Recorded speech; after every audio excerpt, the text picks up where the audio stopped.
Um bilionário ergue um manuscrito antigo e provoca: te dou toda a minha fortuna se traduzir isso. 5 especialistas tentam e falham, tornando-se alvo de risos e humilhação pública. Então, uma faxineira entra com sua filha de 7 anos e a menina começa a ler o texto com fluência desconcertante. O que ela revela transforma não apenas aquela sala, mas todo o sentido de poder e conhecimento ali presente. Se esta história te interessou, não se esqueça de se inscrever no nosso canal e diga-nos de que cidade você nos está vendo. Continuamos. Ricardo Avelar olhava pela janela panorâmica de seu escritório no último andar do edifício que levava seu nome. De lá, podia contemplar toda a Avenida Paulista, o coração financeiro de São Paulo. Aos 52 anos, o empresário paulistano havia construído um império no setor de tecnologia que ultrapassava fronteiras.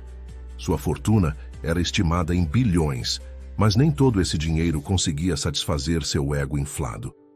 Sobre sua mesa de jacarandá, um objeto estranho repousava dentro de uma caixa de vidro, um manuscrito antigo com páginas amareladas pelo tempo. Ele o recebera 3 meses antes como parte da herança de seu tio-avô, um excêntrico colecionador de antiguidades que passara os últimos anos de vida em expedições pelo mundo.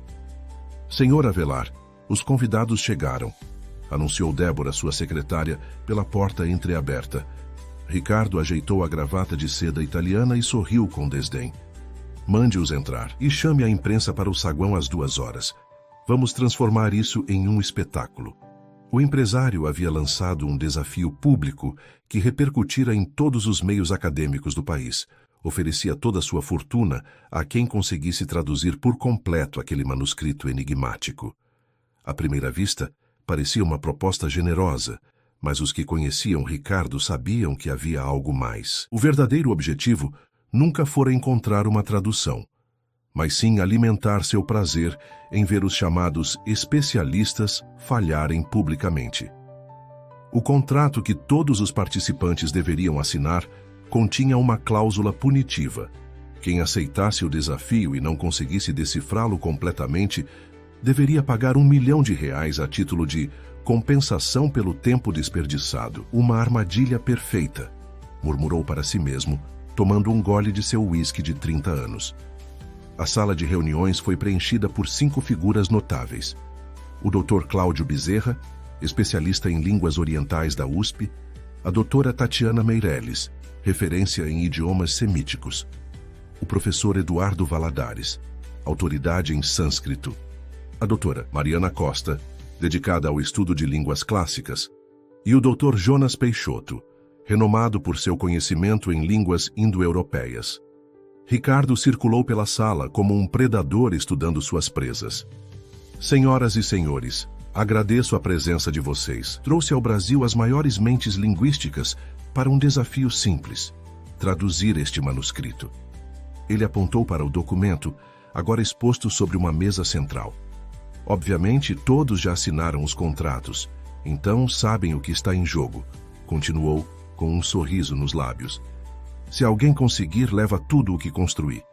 Se não, bem, vocês leram as cláusulas. Os especialistas se aproximaram do manuscrito, suas expressões mudando gradualmente da confiança inicial para a confusão. A primeira página continha caracteres que pareciam derivar do mandarim clássico, mas na página seguinte, o texto mudava completamente para algo semelhante ao árabe arcaico. Depois surgiam elementos de sânscrito, hebraico antigo e outras línguas que se misturavam em padrões incompreensíveis.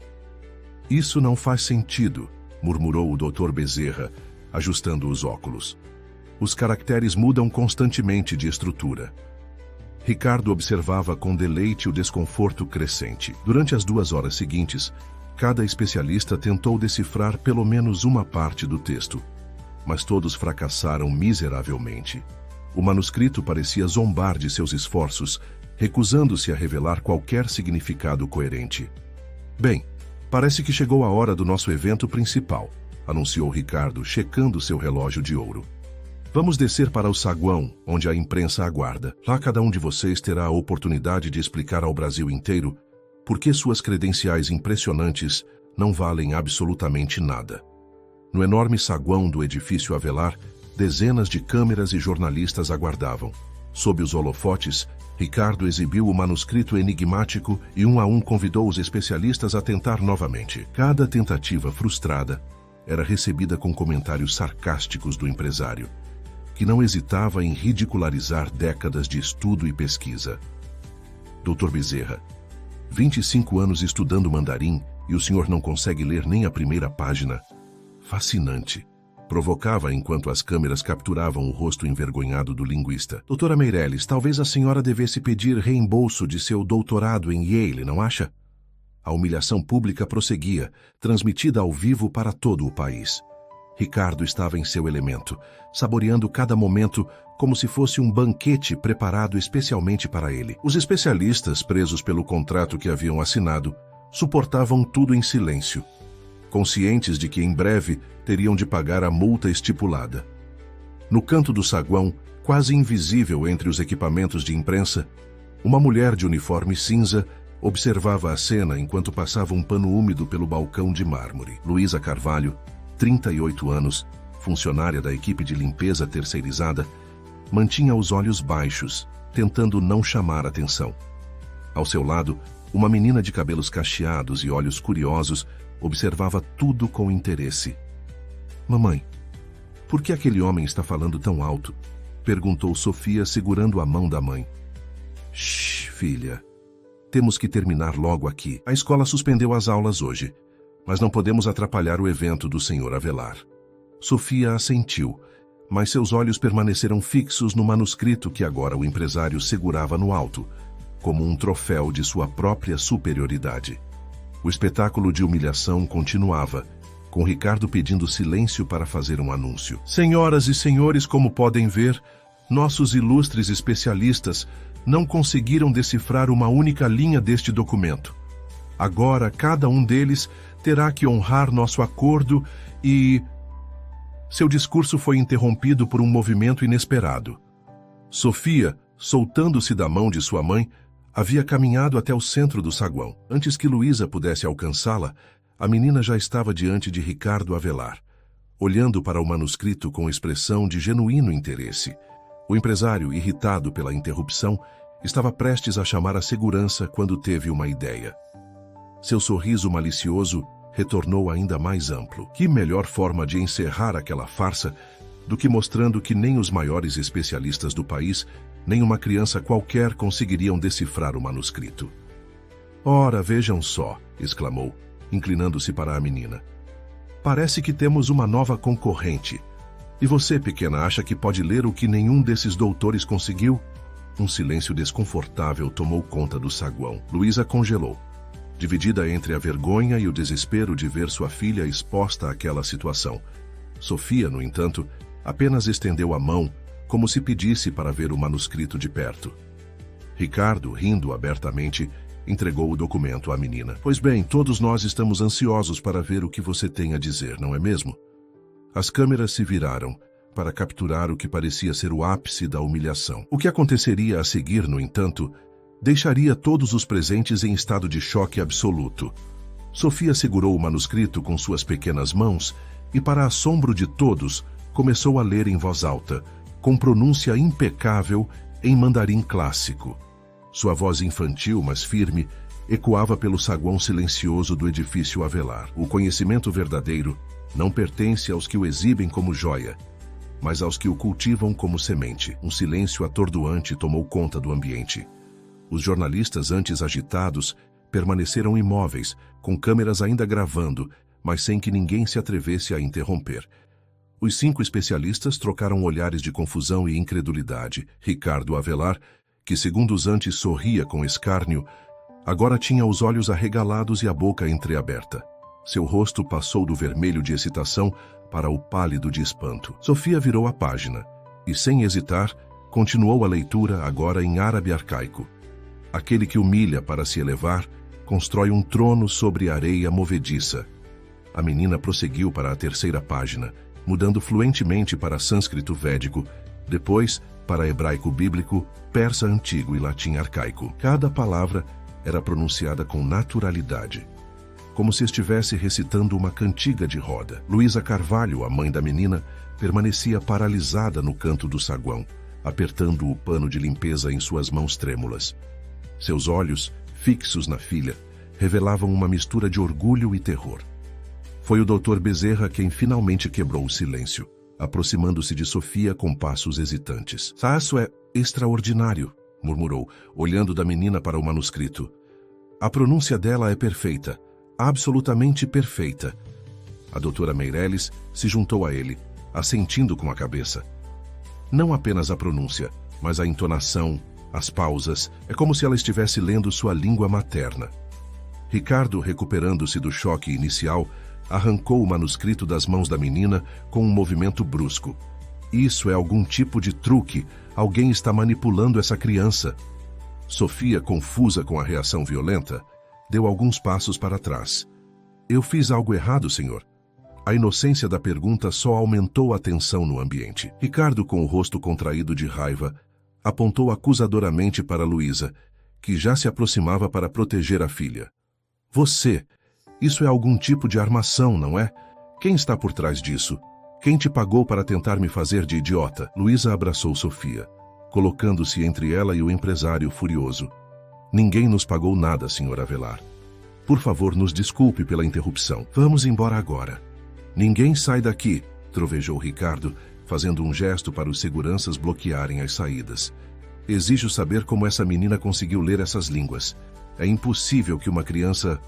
"Não é impossível", interrompeu o professor Valadares, ajustando os óculos enquanto examinava Sofia com interesse acadêmico. "Existem casos documentados de crianças com aptidões linguísticas extraordinárias, embora nada nessa escala." A tensão no saguão era palpável.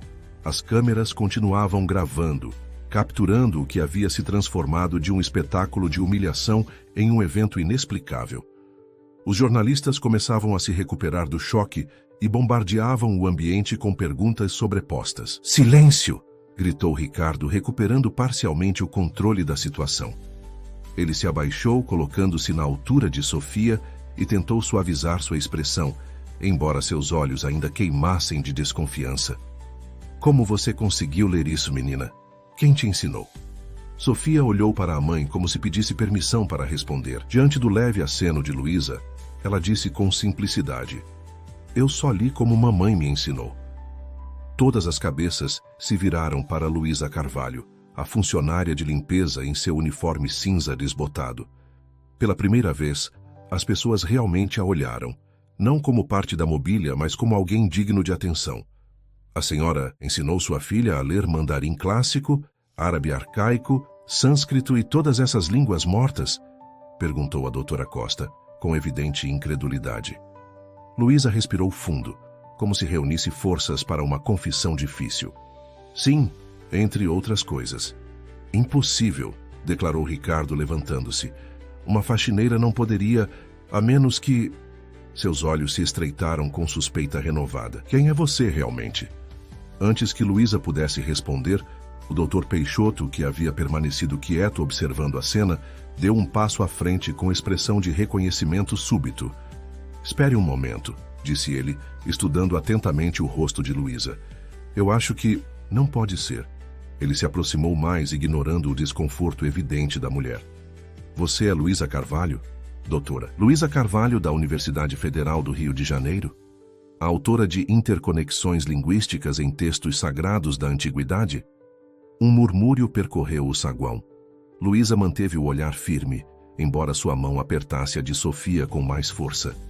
"Isso foi há muito tempo", respondeu finalmente, sua voz quase um sussurro. "Mas isso é inacreditável", exclamou o Dr. Peixoto. "Seu trabalho era revolucionário. Você desapareceu da comunidade acadêmica há... 8 anos? Todos achávamos que você tinha... falecido?" completou Luísa com um sorriso amargo. "De certa forma, sim." Ricardo Avelar, percebendo que havia algo muito maior em jogo do que imaginara, fez um gesto para os jornalistas. "Isto agora é um assunto privado. A coletiva está encerrada." Os protestos foram imediatos, mas os seguranças já começavam a escoltar a imprensa para fora do saguão. Em questão de minutos, restavam apenas Ricardo, os 5 especialistas, Luísa e Sofia. "Agora", disse Ricardo com um tom que mesclava autoridade e curiosidade genuína, Quero saber exatamente quem você é e como sua filha conseguiu ler esse manuscrito. Luísa olhou para Sofia, depois para os especialistas, que a observavam com expressões que variavam da suspeita à admiração. Finalmente, seus olhos encontraram os de Ricardo. Meu nome verdadeiro é Luísa Carvalho Mendes, começou ela, endireitando os ombros com uma dignidade que contrastava com seu uniforme simples. E sim, fui professora e pesquisadora na UFRJ, especializada em linguística comparativa e línguas antigas. Publicava sob o nome de Luísa Carvalho apenas. E como uma acadêmica renomada, acaba como faxineira em meu prédio? Perguntou Ricardo, seu tom agora mais intrigado do que acusatório. Luísa respirou fundo, como se reunisse forças para desenterrar um passado doloroso. Sofia, percebendo a atenção da mãe, apertou sua mão em apoio silencioso. É uma longa história, Sr. Avelar. Uma que envolve traição, calúnia e a destruição sistemática de tudo que eu havia construído. Sua voz, embora baixa, carregava uma firmeza surpreendente. Mas antes de contar minha história, gostaria de saber: o senhor está realmente interessado na verdade, ou apenas em encontrar outra forma de alimentar seu ego? O saguão ficou em silêncio absoluto. Os 5 especialistas, ainda atordoados pela demonstração de Sofia e pela revelação sobre Luísa, aguardavam a reação de Ricardo. O empresário, desacostumado a ser questionado tão diretamente, especialmente por uma funcionária, parecia dividido entre a indignação e uma curiosidade crescente. Finalmente, ele fez um gesto em direção aos elevadores privativos. Vamos para meu escritório, todos vocês, acrescentou, incluindo os especialistas com um movimento da mão. Acredito que temos muito a discutir e prefiro fazê-lo longe de ouvidos curiosos. Enquanto o grupo se dirigia aos elevadores, Sofia olhou para o manuscrito que Ricardo ainda segurava. Posso continuar lendo depois? A história estava ficando interessante. A pergunta inocente provocou um sorriso involuntário no rosto tenso de Ricardo. Veremos, pequena, veremos.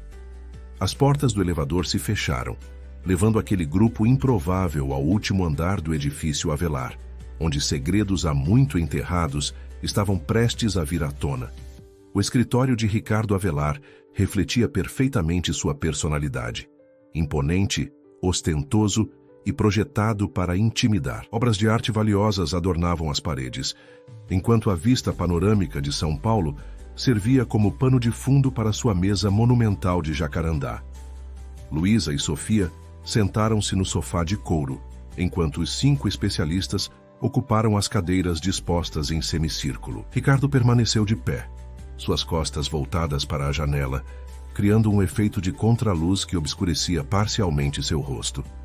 Estou esperando, doutora Carvalho, disse ele, enfatizando o título acadêmico com um toque de ironia. Como uma pesquisadora de sua estatura termina limpando meu escritório, e como sua filha consegue ler línguas que deixaram perplexos os maiores especialistas do país, Luísa ajeitou Sofia ao seu lado antes de começar. Seus olhos, antes sempre baixos quando na presença de Ricardo, agora o encaravam diretamente. 8 anos atrás, eu era professora titular na UFRJ e pesquisadora visitante em várias universidades internacionais. Meu trabalho sobre interconexões linguísticas em textos sagrados havia recebido reconhecimento mundial e eu acabara de ser convidada para liderar um projeto financiado pela Unesco. Ela fez uma pausa, passando a mão pelos cabelos crespos presos em um coque simples. Seu meu marido na época, Eduardo Mendes, também era professor no departamento de linguística, embora com menos destaque. No início, ele parecia orgulhoso das minhas conquistas, mas com o tempo, algo mudou. O ressentimento começou a crescer, especialmente quando fui convidada para o projeto da Unesco, uma posição que ele cobiçava. O Dr. Peixoto interrompeu suavemente. Eduardo Mendes, lembro-me dele. Publicou alguns artigos sobre dialetos indo-europeus, correto? Nunca imaginei que vocês fossem casados. Éramos, confirmou Luísa, com um sorriso triste. Foi ele quem orquestrou minha ruína profissional. Um silêncio pesado tomou conta da sala. Até Ricardo parecia genuinamente interessado, abandonando sua postura intimidadora para sentar-se na borda de sua mesa. Eduardo não conseguia aceitar que eu o tivesse ultrapassado academicamente. Primeiro foram pequenas sabotagens, arquivos que desapareciam do meu computador, compromissos importantes que ele esquecia de me avisar. Depois, começou a espalhar rumores nos círculos acadêmicos, insinuando que meu trabalho continha plágio. Luísa respirou fundo, como se o ar na sala tivesse ficado mais pesado. O golpe final veio quando descobri que estava grávida. Eduardo viu ali sua oportunidade perfeita. Manipulou evidências, plantou trechos plagiados em versões preliminares do meu trabalho que estavam em nosso computador compartilhado e convenceu colegas a testemunharem contra mim. Em questão de semanas, eu estava sob investigação formal por má conduta acadêmica. Sofia, percebendo a tristeza na voz da mãe, apoiou a cabeça em seu ombro. Luísa sorriu brevemente para a filha antes de continuar. A investigação foi uma farsa. Eduardo havia cultivado alianças estratégicas com membros do comitê disciplinar. Quando apresentei evidências da manipulação, elas foram misteriosamente perdidas. Minha reputação foi destruída antes mesmo que o veredicto oficial fosse anunciado. A doutora Meirelles, que até então permanecera em silêncio, interveio. Espere, lembro-me desse caso. Foi um escândalo que repercutiu em toda a comunidade acadêmica, mas o nome era diferente. Luísa Mendes, confirmou a doutora Costa. Acusada de plágio extensivo em pesquisas financiadas com recursos públicos. O caso apareceu em todos os jornais universitários. Exatamente, assentiu Luísa. Com minha reputação destruída e grávida de 4 meses, percebi que não havia como lutar contra aquela conspiração. Eduardo havia sido meticuloso, construindo sua armadilha durante anos. Decidi que o melhor era desaparecer. Mas por que não procurou ajuda legal? Perguntou o professor Valadares. Certamente haveria formas de provar sua inocência. Com quais recursos? Rebateu Luísa. Eduardo conseguiu congelar nossas contas conjuntas, alegando que eu poderia usar o dinheiro para fugir da investigação. Meus poucos amigos que acreditavam em mim estavam sendo pressionados a se afastarem. Eu estava sozinha, grávida, e com meu nome manchado em toda a comunidade acadêmica. Ricardo, que ouvira tudo com atenção incomum, inclinou-se para a frente. Então você simplesmente desistiu. Não parece combinar com alguém capaz de ensinar tantas línguas complexas a uma criança. Luísa sorriu pela primeira vez. Um sorriso que misturava tristeza e orgulho. Não, Sr. Avelar, eu não desisti. Apenas mudei de estratégia. Peguei o pouco dinheiro que tinha guardado em uma conta pessoal, adotei meu nome de solteira, Carvalho, e me mudei para Belo Horizonte. Lá Sofia nasceu. Ela acariciou os cabelos da filha com ternura. Sem documentos acadêmicos que pudessem ser verificados, sem levantar suspeitas, sem referências profissionais que não me conectassem ao escândalo, minhas opções de trabalho eram limitadas. Aceitei o que apareceu, faxineira em um condomínio residencial. Quando Sofia completou 2 anos, consegui um emprego melhor em uma empresa de limpeza que atendia escritórios corporativos. Foi assim que cheguei a São Paulo e, eventualmente, ao seu edifício, Sr. Avelar. O Dr. Bezerra, que estivera tomando notas durante todo o relato, levantou a cabeça. Isso explica sua história, doutora Carvalho, mas não esclarece como sua filha adquiriu esse conhecimento extraordinário de línguas antigas.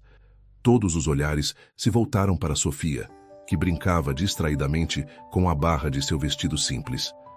Durante a gravidez, percebi que meu conhecimento era a única coisa que Eduardo não poderia tirar de mim, explicou Luísa. Decidi então que, independentemente de onde estivéssemos, minha filha teria acesso à educação que eu poderia oferecer.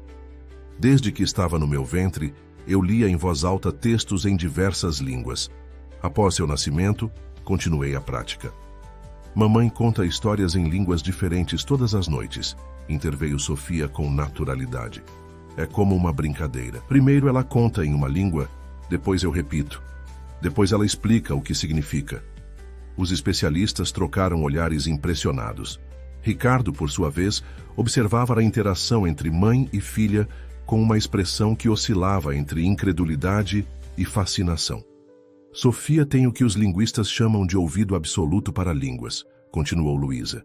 É raro, mas existe. Combinado com exposição constante desde cedo e uma metodologia adaptada às suas necessidades, O resultado é o que vocês viram lá embaixo. Incrível, murmurou o Dr. Peixoto. Absolutamente incrível. Ricardo levantou-se abruptamente e caminhou até a caixa de vidro onde o manuscrito agora repousava.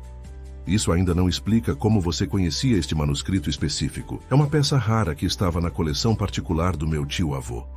Eu não o conhecia, respondeu Luísa simplesmente. Nunca o vi antes de hoje, mas reconheci imediatamente os estilos caligráficos. É uma compilação de textos filosóficos de diversas tradições antigas, não é? Uma espécie de antologia da sabedoria. Ricardo assentiu lentamente. Meu tio-avô o chamava de o Manuscrito das Verdades. Disse que o adquiriu de um mosteiro no Tibete, mas nunca conseguiu encontrar alguém que pudesse traduzi-lo por completo. Posso terminar de ler? Perguntou Sofia, olhando com curiosidade para o manuscrito. Um silêncio tenso tomou conta da sala.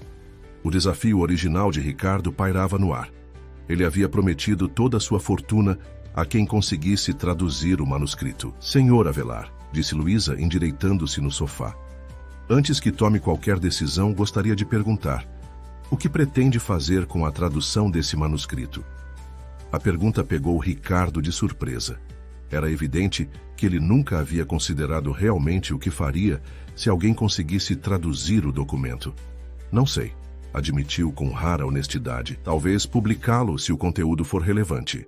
E quanto ao seu desafio, interveio a doutora Costa, sua promessa de transferir sua fortuna ao tradutor bem-sucedido, Ricardo olhou para Sofia, uma criança de 7 anos que brincava inocentemente com seu vestido, sem compreender plenamente o que estava em jogo. Eu sempre cumpro minhas promessas, disse ele finalmente, embora seu tom sugerisse que estava reconsiderando a sabedoria de tal promessa. Mas primeiro, preciso ter certeza de que a tradução está correta. Sugiro um teste, propôs o professor Valadares. Deixe que Sofia traduza uma página específica, escolhida aleatoriamente. Cada um de nós verificará os trechos nas línguas que dominamos. Se a tradução for precisa, poderemos prosseguir com o documento completo. Ricardo considerou a proposta por um momento antes de assentir. Parece justo. Ele abriu a caixa de vidro, retirou o manuscrito e o folheou até encontrar uma página que continha escritas em pelo menos 3 idiomas diferentes. Entregou-o a Sofia, que o recebeu com um sorriso entusiasmado. Esta página, disse Ricardo apontando. Pode nos dizer o que está escrito aqui? Sofia estudou o texto por um momento, seus olhos percorrendo os símbolos com uma facilidade desconcertante para alguém tão jovem. Então, com voz clara e firme, começou a traduzir. A verdadeira riqueza não se mede por ouro ou terras, mas pelo conhecimento que liberta e pela compaixão que transforma. Aquele que detém poder sem sabedoria é como um cego conduzindo outros cegos por um caminho de precipícios. À medida que Sofia continuava a tradução, o rosto de Ricardo Avelar mudava sutilmente. A arrogância dava lugar a algo mais complexo. Uma mistura de espanto, respeito e, talvez pela primeira vez em muitos anos, uma genuína humildade. Ao longo das 3 horas seguintes, Sofia traduziu meticulosamente o manuscrito, página por página, sob o olhar atento dos especialistas. Cada um confirmava a precisão das traduções nas línguas que dominava, trocando olhares de admiração à medida que a menina navegava sem esforço entre idiomas que estudiosos levavam décadas para dominar. Ricardo permaneceu em silêncio, absorvendo as palavras que emergiam daquele documento antigo. O manuscrito revelava-se uma obra filosófica profunda, uma compilação de sabedoria de diversas culturas que, surpreendentemente, convergiam para mensagens semelhantes sobre poder, humildade e o verdadeiro valor do conhecimento. Aqueles que usam o poder para diminuir os outros, diminuem primeiramente a si mesmos, traduziu Sofia, de um trecho em latim arcaico. Pois o espírito que se alimenta da humilhação alheia está ele próprio faminto de valor verdadeiro. Ricardo engoliu em seco, reconhecendo-se nas palavras que a menina pronunciava com inocência. Cada frase parecia dirigida diretamente a ele, como se o manuscrito tivesse aguardado séculos por este momento específico. Quando Sofia terminou a última página, um silêncio reverente tomou conta da sala. Foi o Dr. Bezerra quem finalmente falou. Em 40 anos de carreira, nunca presenciei nada semelhante. A tradução está impecável. cada nuance, cada termo técnico, perfeito. Os outros especialistas concordaram, ainda processando o que haviam testemunhado. Sofia, aparentemente alheia ao impacto de sua façanha, olhou para a mãe com um sorriso satisfeito. Fiz direito, mamãe. Luísa abraçou a filha, os olhos marejados. Perfeitamente, meu amor. Como sempre. Ricardo pigarreou, visivelmente desconfortável. A arrogância que o caracterizava parecia ter sido temporariamente deslocada pela experiência. Bem, disse ele finalmente, parece que temos uma vencedora. Ele caminhou até sua mesa, abriu uma gaveta e retirou um contrato já preparado, o documento que deveria formalizar a transferência de sua fortuna caso alguém vencesse o desafio.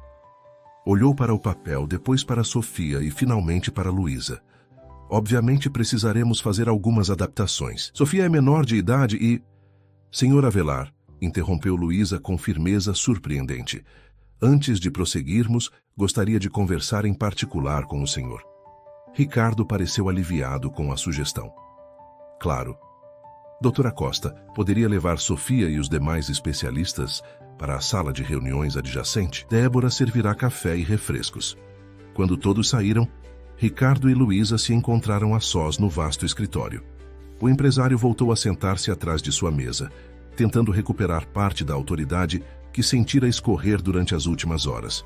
Suponho que queira negociar, disse ele, recuperando um pouco de seu tom habitual. Admito que subestimei você e sua filha, mas ainda sou um homem de negócios. Podemos chegar a um acordo razoável que não envolva toda a minha fortuna. Luísa o estudou por um momento antes de responder. O senhor não entendeu, senhor Avelar. Não estou aqui para negociar uma redução no valor. Estou aqui para garantir que o senhor entenda o que está realmente em jogo. Ela se aproximou da mesa, mantendo o olhar firme. O manuscrito que Sofia acabou de traduzir não é apenas um texto antigo. É uma obra que fala sobre as consequências de nossas escolhas, sobre como o poder sem sabedoria corrompe e como a verdadeira riqueza está no que fazemos pelos outros. Ricardo desviou o olhar, subitamente incapaz de sustentar o de Luísa. Ouvi o suficiente do manuscrito para entender seu conteúdo filosófico, disse ele defensivamente. Mas negócios são negócios. Fiz uma promessa pública e tenho uma reputação a manter. E é exatamente por isso que quero ter certeza de que o senhor compreende as implicações, insistiu Luísa. Esse dinheiro não será meu, nem mesmo de Sofia. Será administrado com um propósito. Ricardo ergueu as sobrancelhas intrigado. Que propósito seria esse? Criar um fundo para apoiar a educação de trabalhadores e seus filhos, estabelecer um programa de reconhecimento e revalidação de diplomas internacionais, ajudar imigrantes e brasileiros cujas formações foram ignoradas ou desvalorizadas. Ela fez uma pausa, permitindo que suas palavras penetrassem. Pessoas como eu, senhor Avelar, profissionais qualificados que, por circunstâncias além de seu controle, encontram-se em posições muito abaixo de suas capacidades. Quantos faxineiros, motoristas, atendentes e seguranças em seu prédio têm diplomas universitários que nunca puderam usar? Quantos são médicos, engenheiros, professores em seus países de origem, mas aqui são invisíveis? Ricardo recostou-se em sua cadeira, genuinamente pensativo. Uma proposta nobre, admitiu, mas administrar tal fundo exigiria experiência, contatos, uma estrutura organizacional. Exatamente, concordou Luísa. É por isso que preciso de mais do que apenas o dinheiro. Pela primeira vez desde o início daquela extraordinária tarde, um sorriso de compreensão surgiu no rosto de Ricardo. Você quer usar minha influência, não apenas minha fortuna. Quero uma parceria, corrigiu Luísa. O senhor tem recursos e conexões que levariam anos para serem construídos do zero. Mas eu tenho algo que o senhor não tem. E o que seria? Empatia genuína por aqueles que sofrem as consequências de um sistema que os torna invisíveis. Conhecimento de primeira mão sobre como é ter seu valor reduzido a um uniforme cinza. Ricardo considerou a proposta em silêncio. Ao observar Luísa, não via mais uma simples funcionária de limpeza, mas uma mulher de inteligência formidável e propósito inabalável. Algo dentro dele, talvez influenciado pelas palavras do manuscrito, talvez pelo exemplo de Sofia, ou talvez por uma reflexão honesta sobre sua própria vida, começou a se transformar. Tenho uma contraproposta, disse finalmente. Transferirei metade da minha fortuna para o fundo que você descreveu. A outra metade permanecerá sob meu controle, mas com um compromisso: transformar o Grupo Avelar em um exemplo de inclusão e valorização de talentos subaproveitados. Luísa o estudou, procurando sinais de manipulação ou falsidade. E como pretende fazer isso? Criando um novo departamento focado exclusivamente em inclusão, educação e inovação social. Quero que você o lidere. A proposta pegou Luísa de surpresa. Eu, como executiva do Grupo Avelar, como diretora de transformação social e humana, especificou Ricardo, com autonomia total, orçamento próprio e acesso direto a mim para qualquer decisão estratégica. Luísa permaneceu em silêncio, processando a oferta. Por que faria isso? Perguntou finalmente. O senhor construiu sua reputação sendo implacável nos negócios. Esta tarde, planejava humilhar publicamente alguns dos maiores intelectuais do país. O que mudou? Ricardo levantou-se e caminhou até a janela. A São Paulo que se estendia diante dele parecia diferente agora. Não apenas um campo de batalha para suas conquistas empresariais, mas uma cidade de pessoas reais, muitas delas lutando contra obstáculos que nunca precisou enfrentar. Talvez eu esteja cansado do homem que me tornei, admitiu, sua voz mais suave do que Luísa jamais ouvira. Ou talvez, como diz o manuscrito, aquele que se recusa a aprender com a sabedoria que a vida coloca em seu caminho está condenado a repetir os mesmos erros até que sua alma se torne tão dura quanto o ouro que adora. Ele se virou para encará-la. Aceita minha proposta? Luísa respirou fundo. Com 3 condições. Estou ouvindo.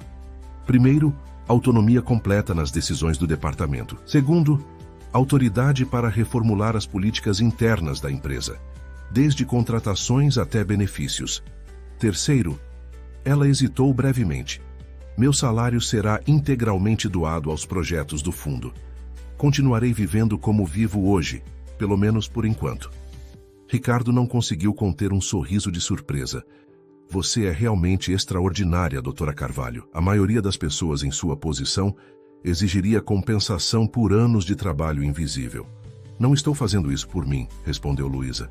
Estou fazendo por Sofia e por todos os outros cujos talentos permanecem escondidos nas sombras de preconceitos e sistemas injustos.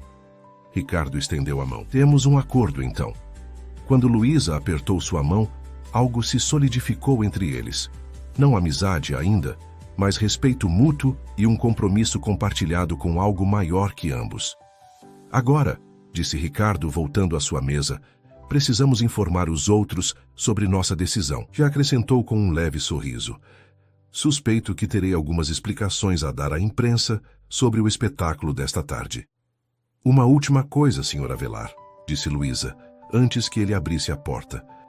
Sofia não pode se tornar uma atração pública. Ela é uma criança, não um prodígio a ser exibido. Ricardo assentiu, compreendendo.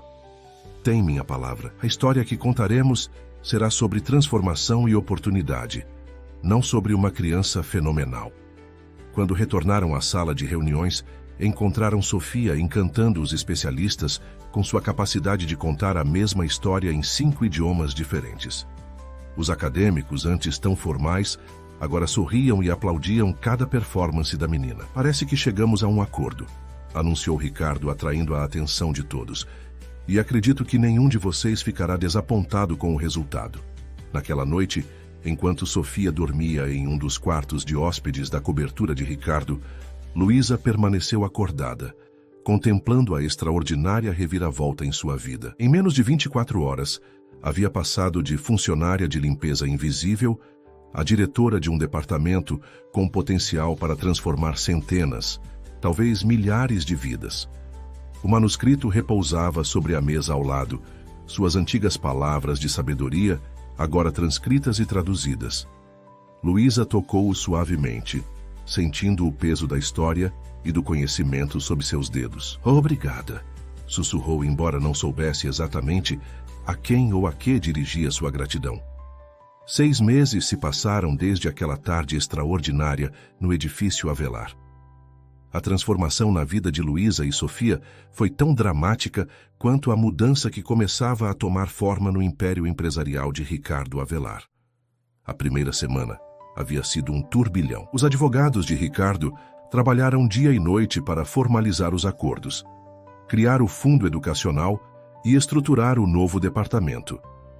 A imprensa recebeu uma versão cuidadosamente elaborada dos eventos. O empresário Ricardo Avelar, inspirado por um manuscrito antigo traduzido em seu escritório, decidira revolucionar sua abordagem empresarial, trazendo a doutora Luísa Carvalho, uma linguista de renome internacional que trabalhava discretamente em sua empresa, para liderar uma nova iniciativa de transformação social. A verdade completa permaneceu entre os poucos presentes naquela sala. Sofia foi mantida longe dos holofotes, continuando sua educação agora em uma escola particular progressista que acolheu sua excepcionalidade sem transformá-la em espetáculo. Luísa e Sofia mudaram-se para um apartamento modesto, mas confortável, próximo ao novo escritório. Fiel à sua palavra, Luísa recusou-se a adotar um estilo de vida luxuoso, preferindo direcionar recursos para os projetos que começava a desenvolver. Naquela manhã de segunda-feira, Luísa observava a cidade pela janela de seu novo escritório no 28º andar do edifício Avelar. A sala era simples comparada aos padrões executivos. Ela havia insistido nisso, mas funcional e acolhedora, com estantes repletas de livros em diversos idiomas. Uma batida suave na porta interrompeu seus pensamentos. "Entre", disse ela, virando-se para encontrar Débora, a antiga secretária de Ricardo, e agora assistente executiva do Departamento de Transformação Social e Humana. "Bom dia, Dr. Carvalho. O comitê executivo está reunido na sala de conferências. Estão aguardando sua apresentação." Luísa respirou fundo. Este seria um momento crucial. Após meses de pesquisa, entrevistas e análises, apresentaria seu plano abrangente de transformação interna para os principais executivos do Grupo Avelar, muitos dos quais ainda a viam com desconfiança e resistência. "Obrigada, Débora. Estou indo."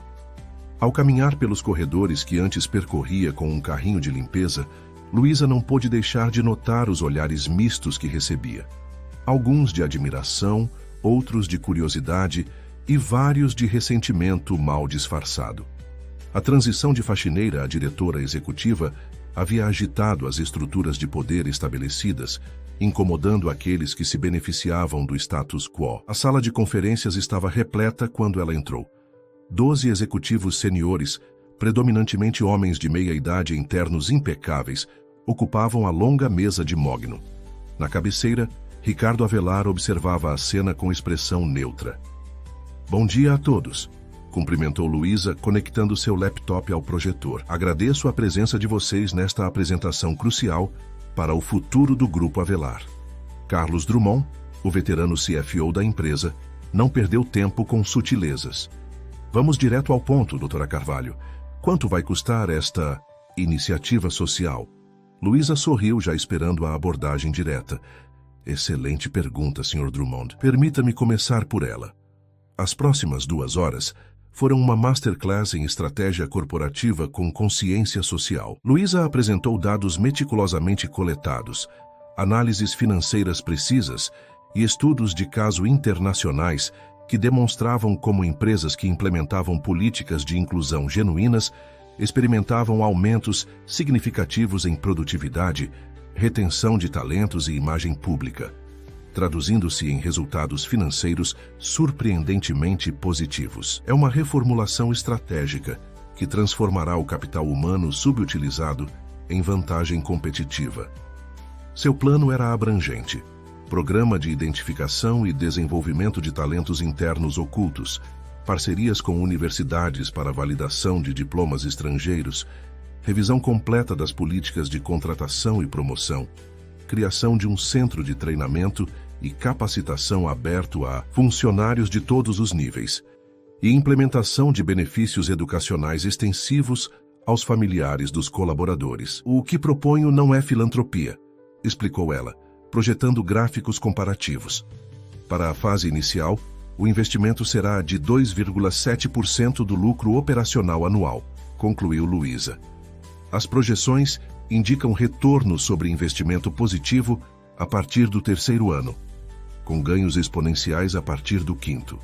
Um silêncio pensativo seguiu-se à apresentação. Foi Renata Campos, a única mulher entre os executivos seniores, quem falou primeiro. Impressionante, doutora Carvalho, mas tenho uma preocupação. Nossa estrutura hierárquica atual não comporta essa fluidez que você propõe. Alguns gerentes verão isso como uma ameaça à sua autoridade. Precisamente, concordou Luísa. É por isso que a implementação começará com workshops para liderança, redefinindo o que significa ser um gestor eficaz no século XXI. A autoridade baseada em posição hierárquica está se tornando obsoleta. O futuro pertence aos líderes que sabem identificar e potencializar talentos diversos. Ricardo, que permanecera em silêncio observando as reações, finalmente interveio. Doutor, Carvalho apresentou um plano que, admito, é mais ambicioso e estrategicamente fundamentado do que eu esperava. Não estamos discutindo se vamos implementá-lo. Essa decisão já foi tomada. Estamos aqui para alinhar como cada departamento contribuirá para a sua execução. A declaração de Ricardo gerou um murmúrio tenso ao redor da mesa. Carlos Drummond, visivelmente desconfortável, pigarreou. Ricardo, com todo respeito, este plano vai desestabilizar estruturas que levamos décadas para construir. Nossas métricas de performance, nossos processos de promoção. Estruturas que já não servem ao propósito para o qual foram criadas, interrompeu Ricardo, com uma firmeza que surpreendeu até Luísa. Ou evoluímos ou nos tornamos irrelevantes. A escolha é simples. Após a reunião, enquanto os executivos se retiravam com expressões que variavam do entusiasmo cauteloso à indignação silenciosa, Ricardo pediu que Luísa permanecesse. Impressionante, disse ele quando ficaram a sós.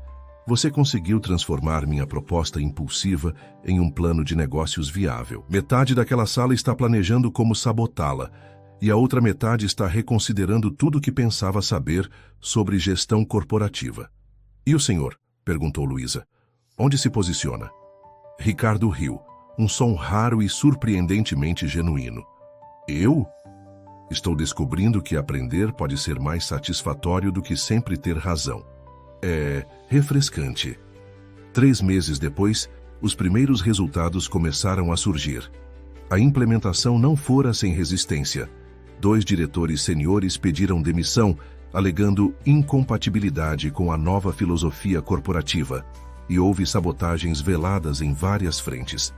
Mas à medida que as primeiras histórias de sucesso emergiam, a maré começou a mudar. Jairo Santos, um segurança do turno noturno com mestrado em engenharia eletrônica pela Universidade Federal do Ceará, mas sem oportunidades devido à crise econômica em sua região, foi transferido para o Departamento de Desenvolvimento de Produtos após participar do programa de identificação de talentos. Em 2 semanas, identificou uma falha crítica no sistema de segurança digital que economizou milhões à empresa. Celina Rodrigues, faxineira do refeitório e mãe solo com 3 filhos, revelou SR formada em nutrição no Peru, mas sem recursos para validar seu diploma no Brasil. Após passar pelo programa de revalidação patrocinado pela empresa, assumiu a coordenação do novo projeto de alimentação saudável corporativa, reduzindo o absenteísmo por problemas de saúde em 23% nos primeiros meses. Casos como esses começaram a se multiplicar, atraindo a atenção da mídia nacional e internacional. O modelo Avelar, como foi apelidado, tornou-se tema de artigos em publicações de negócios e palestras em conferências sobre inovação corporativa.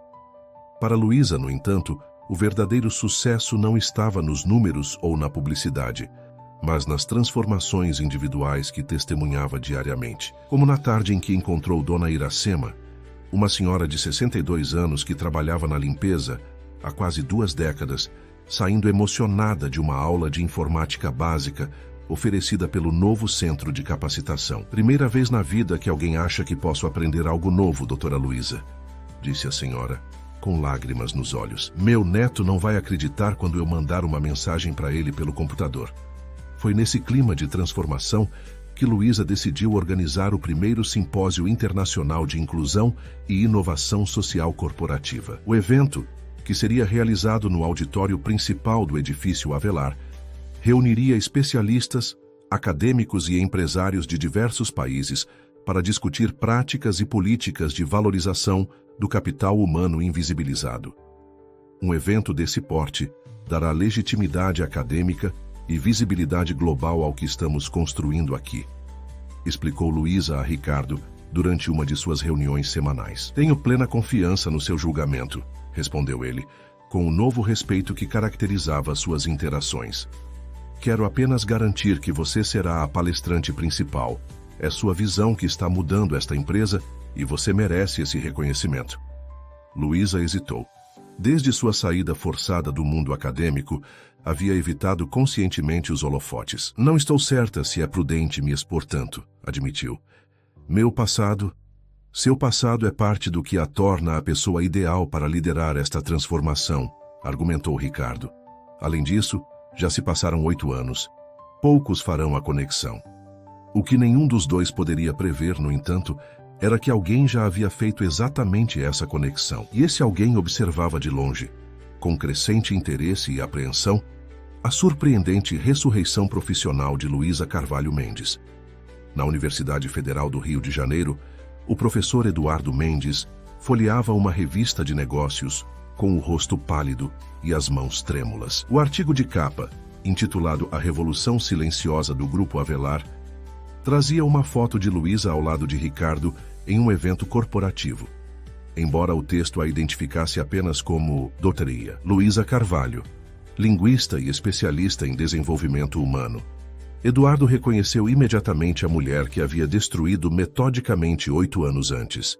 A mulher cujo sucesso ele não suportara, cujo brilho havia tentado apagar e cujo desaparecimento repentino lhe proporcionara uma vitória amarga e incompleta. Impossível, murmurou ele, estudando a foto com intensidade. Ela desapareceu, ela estava acabada. Seus olhos desceram para o anúncio no final do artigo.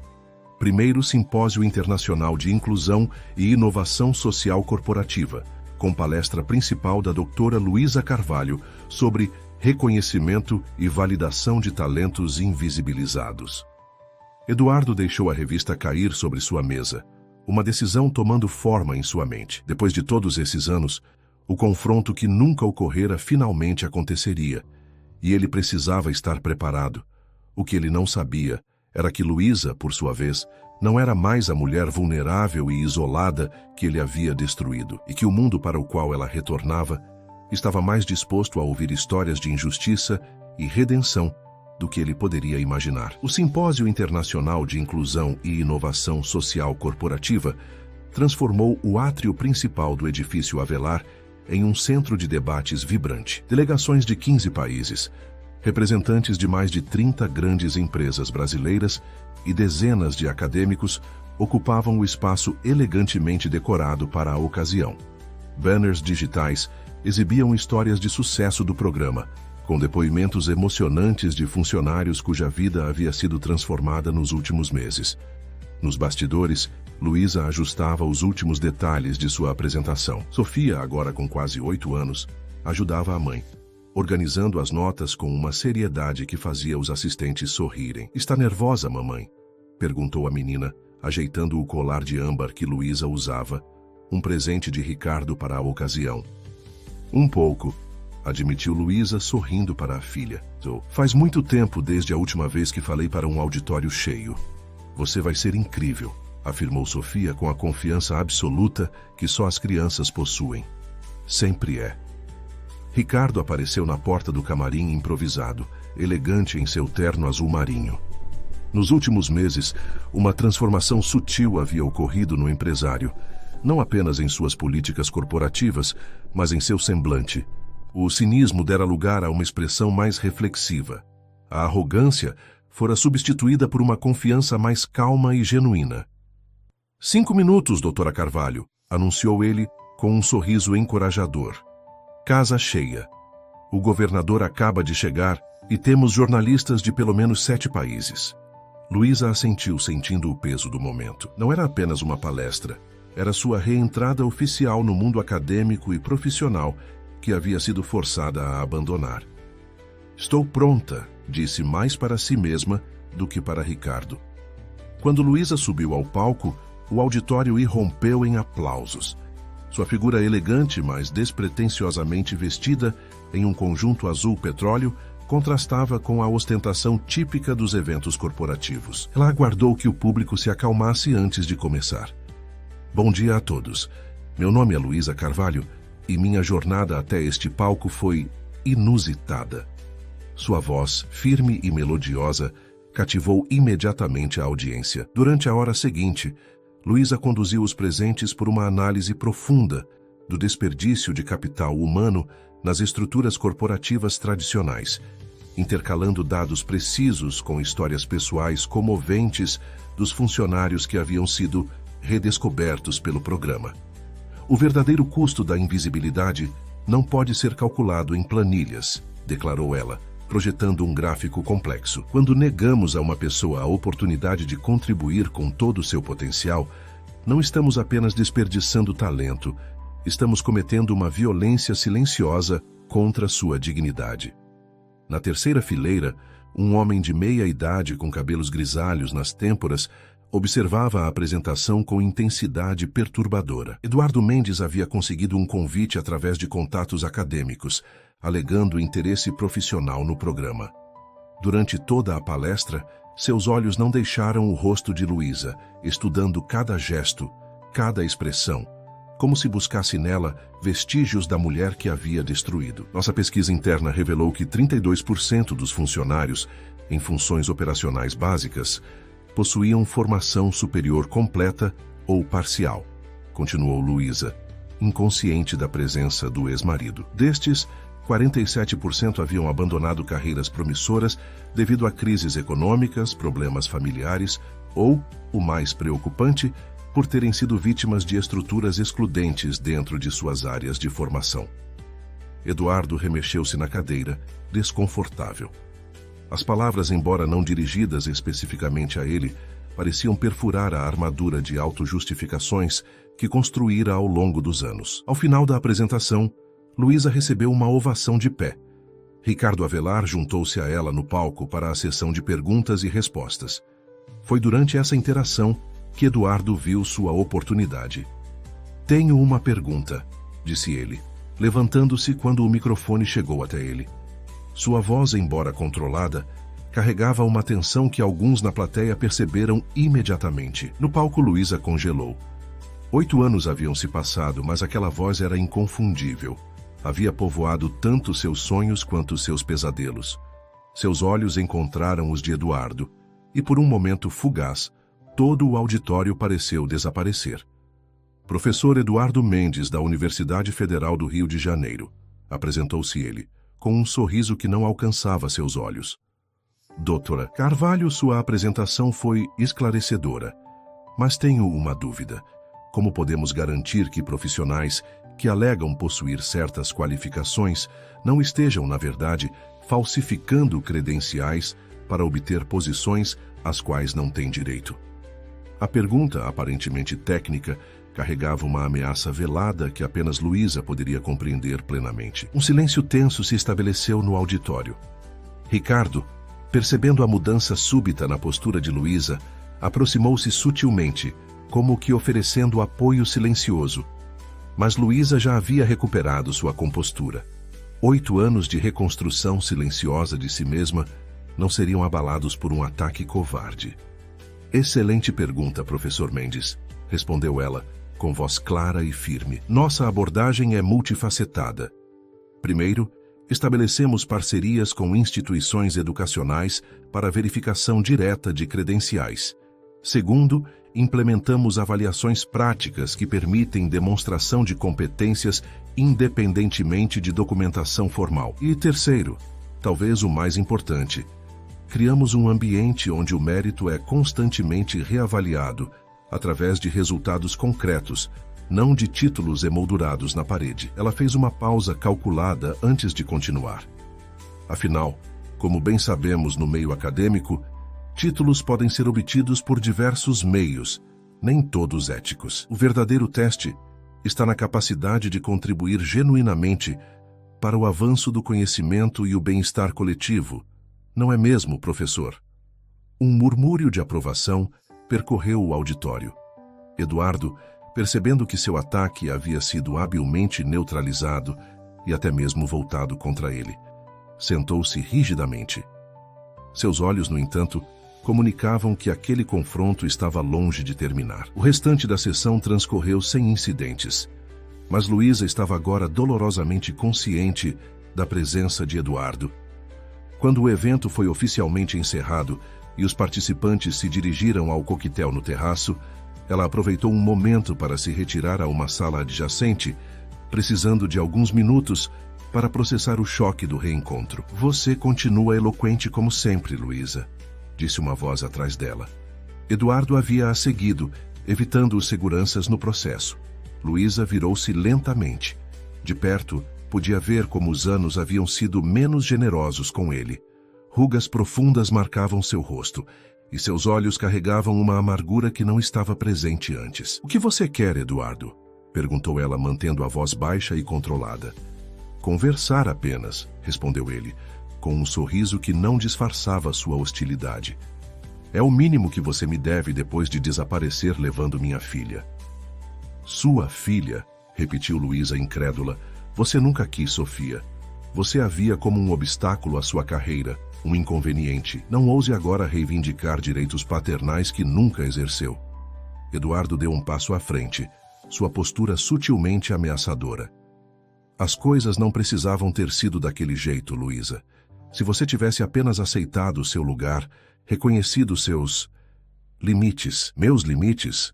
Luísa riu, um som desprovido de humor. "Meu limite era suportar ver meu trabalho ser sabotado por um homem inseguro que não conseguia tolerar o sucesso da própria esposa." "Você não entende", sibilou Eduardo, sua fachada civilizada começando a desmoronar. "Eu construí aquele departamento. Dediquei minha vida àquele campo. E então você surge com suas teorias revolucionárias e sua capacidade irritante de fazer todos te adorarem. Você estava me apagando, me tornando irrelevante no mundo que eu construí." A confissão crua em seu narcisismo deixou Luísa momentaneamente sem palavras. Mesmo após todos esses anos, parte dela ainda esperava algum remorso, algum reconhecimento do dano causado. Em vez disso, encontrava apenas autocomiseração e justificativas distorcidas. "Você não destruiu apenas minha carreira, Eduardo", disse ela finalmente, sua voz quase um sussurro. "Você tentou destruir minha essência, minha confiança em mim mesma, mas falhou." "Falei?" Ele riu, amargo. "Olhe para você. Escondida por anos, usando seu nome de solteira, trabalhando como faxineira. E agora, o que é isso? Uma tentativa patética de retornar à relevância sob a proteção de um bilionário excêntrico? Quanto tempo até ele se cansar de seu projeto de caridade, Luísa?" Antes que Luísa pudesse responder, a porta da sala se abriu. Ricardo Avelar entrou, seguido por Dr. Peixoto, um dos especialistas que havia testemunhado a leitura de Sofia meses atrás e agora trabalhava como consultor para o programa. "Está tudo bem, doutora Carvalho?"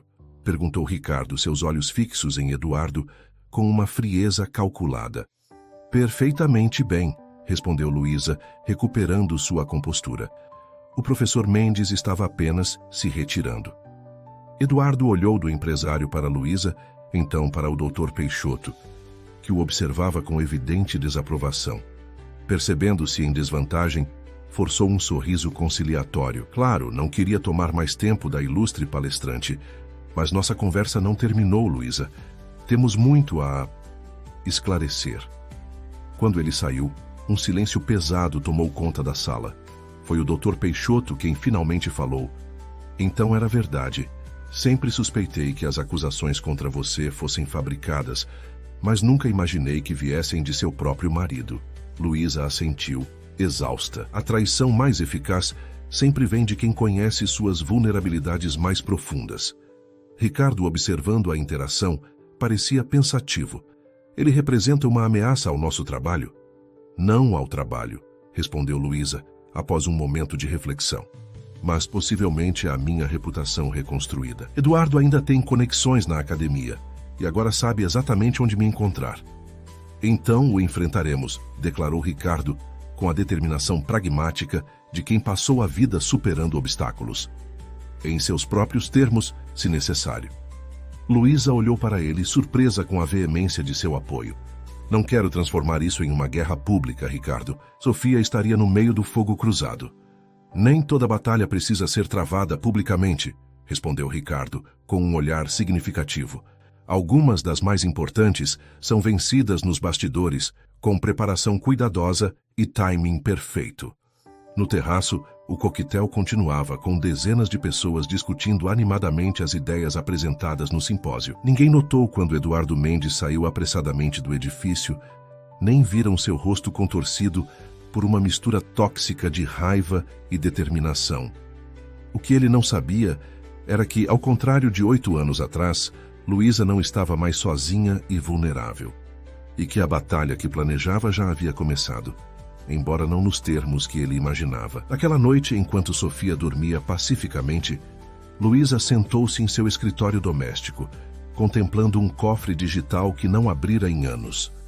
Ali estavam guardadas as provas que Eduardo acreditava terem sido destruídas: e-mails, gravações, documentos originais que comprovavam sua inocência e a conspiração orquestrada contra ela. Provas que mantivera não por vingança, mas como uma âncora para sua própria sanidade durante os anos mais difíceis, uma confirmação tangível de que a verdade que conhecia era real, mesmo quando o mundo inteiro parecia acreditar no contrário. Chegou a hora? Perguntou ela ao silêncio da noite, seus dedos pairando sobre o teclado. Do outro lado da cidade, em seu apartamento de professor sênior, Eduardo Mendes digitava furiosamente em seu computador, preparando o que imaginava ser seu contra-ataque preemptivo. Seu plano era simples: ressuscitar o escândalo, reforçar as acusações originais, destruir a credibilidade recém-estabelecida de Luísa antes que ela pudesse consolidar sua nova posição. O que ele não podia prever era que seu movimento já era esperado, e que, desta vez, seria ele quem enfrentaria as consequências de uma vida construída sobre mentiras cuidadosamente elaboradas. 3 dias após o simpósio, Eduardo Mendes publicou um artigo devastador em um blog acadêmico influente, intitulado Fraudes Acadêmicas e Segundas Chances: o perigo da reabilitação sem arrependimento. O texto resgatava detalhadamente o caso de plágio que havia destruído a carreira de Luísa 8 anos antes, conectando-o explicitamente à sua nova posição no Grupo Avelar. É profundamente preocupante ver uma instituição do porte do Grupo Avelar legitimando alguém cuja contribuição acadêmica foi construída sobre falsificações e apropriações indevidas, escreveu ele. Enquanto acredito em segundas chances, estas devem vir após reconhecimento do erro e reparação adequada, elementos ausentes neste caso particular. O artigo rapidamente viralizou nos círculos acadêmicos e empresariais, sendo replicado em portais de notícias e discutido em programas especializados. A imprensa, sempre ávida por escândalos envolvendo figuras em ascensão, transformou a acusação em manchete. No edifício Avelar, Luísa foi surpreendida por uma avalanche de ligações e mensagens de jornalistas pedindo seu posicionamento. Ricardo convocou uma reunião de emergência com sua equipe de comunicação e advogados. Isso é exatamente o que eu temia, disse Luísa, observando as notificações que não paravam de chegar em seu celular. Eduardo sempre foi meticuloso em suas destruições. Ricardo, que nos últimos meses havia desenvolvido um respeito genuíno por Luísa, mostrava-se surpreendentemente calmo. O timing dele é previsível, observou, a atacar logo após sua exposição pública máxima, quando todas as atenções estavam voltadas para você e o programa. É quase amador em sua obviedade. Luísa o encarou, intrigada com sua tranquilidade. Você esperava isso?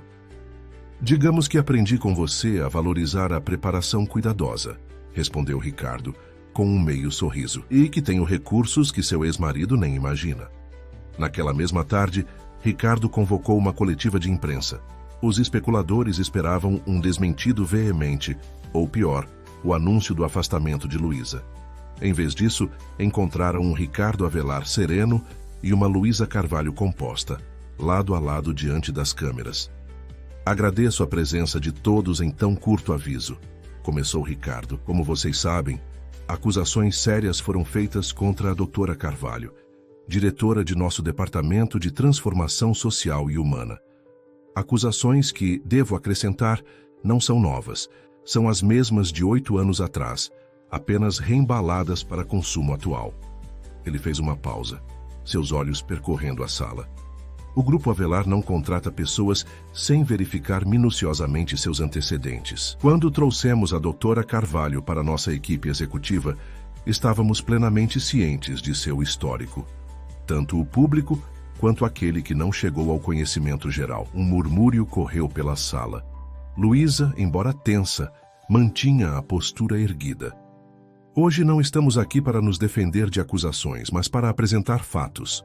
A doutora Carvalho preparou um documento completo que será distribuído a todos vocês, contendo evidências irrefutáveis da conspiração acadêmica orquestrada contra ela. Ricardo fez um gesto e assistentes começaram a distribuir pastas aos jornalistas presentes. O que vocês têm em mãos são cópias de e-mails, gravações transcritas e documentos originais que a doutora Carvalho manteve em segurança todos esses anos. Material que comprova não apenas sua inocência, mas a extensão da campanha deliberada para destruir sua reputação. Os jornalistas começaram a folhear o material, expressões de surpresa surgindo em seus rostos à medida que absorviam o conteúdo. Adicionalmente, continuou Ricardo, nos últimos 3 meses, contratamos uma equipe independente de investigação forense digital que recuperou arquivos supostamente perdidos durante a investigação original, incluindo as versões não adulteradas dos trabalhos da doutora Carvalho, que foram falsamente apresentados como contendo plágio. Um silêncio atônito tomou conta da sala. Ricardo cedeu então o microfone a Luísa, que avançou com dignidade serena. Por 8 anos carreguei estas provas comigo, começou ela, sua voz firme. Não para um dia me vingar, mas como lembrança de que a verdade, mesmo quando temporariamente obscurecida, permanece verdade. Não busco punição para aqueles que orquestraram minha ruína profissional. Busco apenas restaurar o registro histórico e continuar o trabalho que agora encontrou novo propósito. Ela fez uma pausa, respirando fundo. As acusações contra mim foram fabricadas por alguém que não conseguiu suportar meu sucesso profissional. Meu então marido, professor Eduardo Mendes, que se sentiu ameaçado quando minha carreira eclipsou a dele. Como mulher na academia, enfrentei o que muitas enfrentam.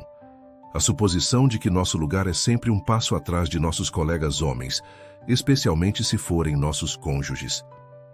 Nos dias que se seguiram, a história ganhou proporções nacionais. Eduardo, confrontado por jornalistas com as evidências agora públicas, tentou desqualificá-las como falsificações, mas sua defesa rapidamente desmoronou quando ex-colegas, incentivados pela coragem de Luísa, começaram a se manifestar com suas próprias histórias sobre a campanha de difamação que haviam testemunhado. Uma semana depois, a Universidade Federal do Rio de Janeiro anunciou a abertura de uma investigação formal sobre o caso, suspendendo Eduardo de suas funções enquanto o processo transcorria. O blog acadêmico que publicara seu artigo difamatório retratou-se completamente, publicando um pedido de desculpas formal a Luísa. No auge da tempestade midiática, quando todos esperavam que Luísa exigisse punições severas, ela surpreendeu a todos com um comunicado inesperado. Não busco a destruição profissional do professor Mendes, assim como ele buscou a minha. O ciclo de retaliação apenas perpetua o dano. Em vez disso, convido-o a participar como aluno de nosso novo programa de ética e responsabilidade profissional no Grupo Avelar, onde poderá refletir sobre o impacto de suas ações e, talvez, encontrar um caminho para a reparação genuína.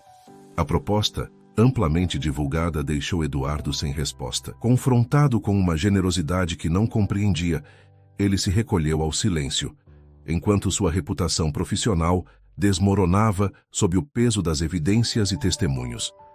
2 semanas após a explosão do escândalo, o interesse da mídia começava a diminuir, e o foco voltava-se para os resultados concretos do programa de Luísa no Grupo Avelar. Novas histórias de transformação emergiam diariamente, e empresas de todo o país começavam a implementar versões adaptadas do modelo Avelar. Em seu escritório, Luísa recebia os números mais recentes: produtividade aumentada em 27%, rotatividade reduzida em 43% e, surpreendentemente para os céticos, lucros operacionais crescendo consistentemente. O modelo estava provando ser não apenas eticamente correto, mas economicamente viável. Como você se sente? Perguntou Ricardo, observando-a analisar os relatórios. Depois de tudo isso, Luísa refletiu por um momento. Livre, respondeu finalmente, como se tivesse depositado um fardo que carreguei por tanto tempo que havia esquecido seu peso. Ricardo assentiu, compreensivo. E quanto a Eduardo, você realmente acredita que ele aceitará sua oferta de redenção? Provavelmente não, admitiu Luísa. Mas a oferta em si era importante, não para ele, mas para mim. Para mostrar a Sofia que não permitimos que a amargura defina nossas ações, mesmo quando justificada. Ricardo sorriu impressionado mais uma vez com a profundidade de caráter daquela mulher extraordinária. Falando em Sofia, como ela está lidando com tudo isso? Surpreendentemente bem. Ela sempre soube partes da história, apropriadas para sua idade. Agora está orgulhosa de ver sua mãe ajudando outras pessoas como nós, como ela diz.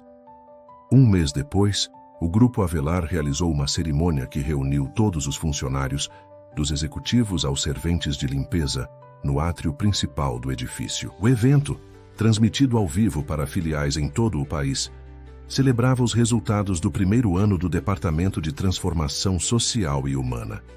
No palco, Ricardo Avelar parecia uma pessoa diferente daquele empresário arrogante que um ano antes havia planejado um espetáculo de humilhação pública. Seu discurso, sincero e desprovido da ostentação habitual, surpreendeu até mesmo seus colaboradores mais próximos.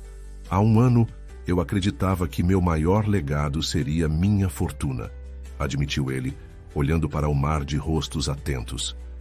Hoje sei que seria o legado mais pobre que poderia deixar. Graças a uma criança de 7 anos e sua mãe extraordinária, aprendi que o verdadeiro valor não está nos edifícios que construímos ou nas contas que acumulamos, mas nas vidas que tocamos e nas oportunidades que criamos. Ele fez um gesto em direção à primeira fileira, onde Luísa e Sofia observavam emocionadas. Quero anunciar hoje a criação da Fundação Avelar Carvalho, que levará o modelo que desenvolvemos aqui para empresas em todo o Brasil, com foco especial em regiões economicamente desfavorecidas. A fundação será financiada com 30% dos lucros anuais do grupo, e sua missão será identificar e desenvolver talentos invisibilizados, transformando vidas como as que vocês viram nos vídeos apresentados hoje.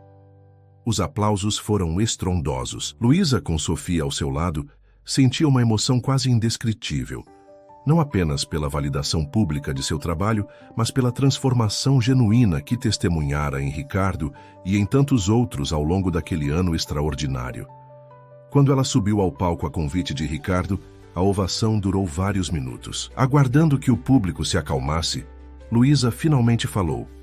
Um manuscrito antigo que Sofia traduziu há um ano dizia: a verdadeira sabedoria não vive nos tronos dourados, mas nos corações que não têm medo de aprender e ensinar. O homem mais pobre é aquele que não consegue ver grandeza em quem está ao seu lado.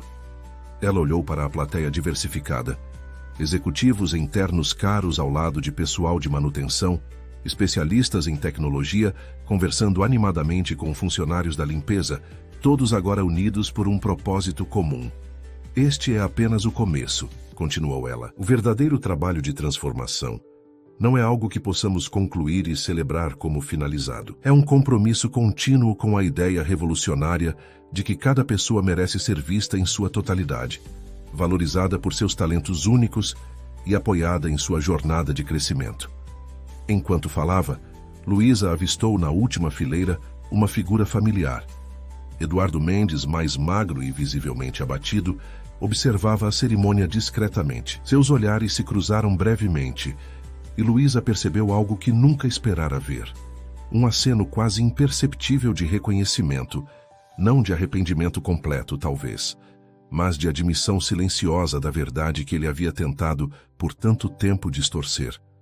A jornada de cura, compreendeu Luísa naquele momento, tinha muitas formas e ritmos diferentes. A sua própria havia chegado a um ponto de resolução que jamais imaginara possível um ano antes, quando limpava aquele mesmo piso com um pano úmido, invisível para todos ao redor. 6 meses depois, a Fundação Avelar Carvalho já operava em 5 estados brasileiros, transformando empresas e vidas. Sofia, agora estudando em um programa especializado que respeitava sua excepcionalidade, sem isolá-la de experiências típicas da infância, florescia tanto academicamente quanto socialmente. Numa tarde de domingo, mãe e filha caminhavam pelo Parque Ibirapuera, saboreando sorvetes e conversando sobre o futuro. "Mamãe", perguntou Sofia, com a curiosidade filosófica que sempre a caracterizara, "você acha que as pessoas podem realmente mudar? Como o tio Ricardo?" Luísa sorriu, refletindo sobre a pergunta. "Acredito que sim, querida. Algumas precisam de um manuscrito antigo e uma menina especial para enxergar o que sempre esteve ali, apenas esperando para emergir." Sofia assentiu, satisfeita com a resposta. Juntas, continuaram seu passeio sob o sol dourado da tarde.